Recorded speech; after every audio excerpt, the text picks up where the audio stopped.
just chilling with Graham's old TV and its this thing. ഇതിൻ്റെ പേരെന്താ പറഞ്ഞ DVD player എടുക്കൂ ഫിലിപ്സ്. അതെ അതല്ല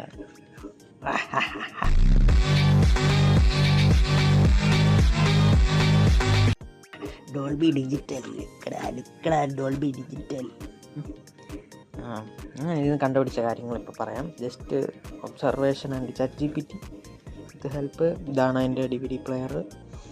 ഇത് ഔട്ട്പുട്ട്, സ്പീക്കറിൻ്റെ ഔട്ട്പുട്ട് ഉണ്ട്. ഇപ്പോൾ ഈ സ്പീക്കറിൻ്റെ ഔട്ട്പുട്ട് വരുന്നത് എൻ്റെ കയ്യിലൊരു സ്പീക്കറുണ്ട്, വിളിച്ചിരിക്കുന്നുണ്ട് ഒരാൾ പാത്തിരിക്കുക കള്ളൻ.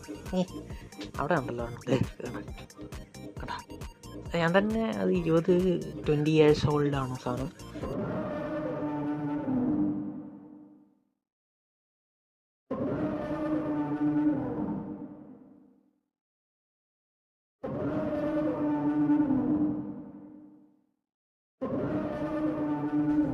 Spread your legs. You need to leave. അപ്പോൾ ഇതിലും പഴയതാണത്. അപ്പം അതിലോട്ട് കണക്ട് ചെയ്യാൻ വേണ്ടിയിട്ട് ഞാൻ ഇത് എടുത്തുകൊണ്ട് വന്നിട്ട് നോക്കി. അതായത് ഇതിന് സ്പീക്കർ ഔട്ട്പുട്ട് ഉണ്ട്. മാത്രമല്ല ഇത് അയച്ചു നോക്കിയപ്പോൾ ഈ സ്പീക്കറിന് ഡയറക്റ്റ് പോകുന്ന ഔട്ട്പുട്ടായത്.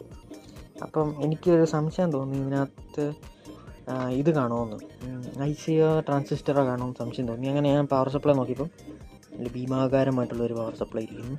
അതിൽ നിന്ന് 16 വോൾട്ടാണ് ഈ TDA പേര് മറന്നു, 7491 HV എന്ന് പറയുന്ന ഒരു IC ആയിരിക്കുന്നത്.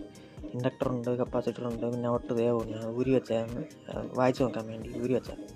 പിന്നെ ഇത് ഫിൽറ്റർ കപ്പാസിറ്റർ ഉണ്ട്. പിന്നെ ഈ ബോർഡാണ് ഈ DVD ഡ്രൈവറിൽ നിന്ന് ഇങ്ങോട്ട് വരുന്നത്. ഇതാണ് ഡോൾബി ഡിജിറ്റൽ 5.1 സറൗണ്ടിൻ്റെ പ്രൊലോജിക് ബോർഡ് എന്നൊക്കെ പറയാൻ വേണമെങ്കിൽ. I mean left right ground ചാനലിനെ 5.1 ആക്കി കൺവേർട്ട് ചെയ്യുന്ന സാധനം. അതാണ് ഈ ഇത്. ഇനി മലയാളത്തിൽ എല്ലാവരും പ്രൊലോജിക് ബോർഡ് എന്നൊക്കെയാണ് പറയുന്നത് ഈ സാധനത്തിന്. സോ അതൊന്ന് കണക്ട് ചെയ്ത് നോക്കട്ടെ. ഗ്രാംസിൻ്റെ ഐറ്റം പവറാണോ എന്ന് നോക്കട്ടെ. അല്ല പിന്നെ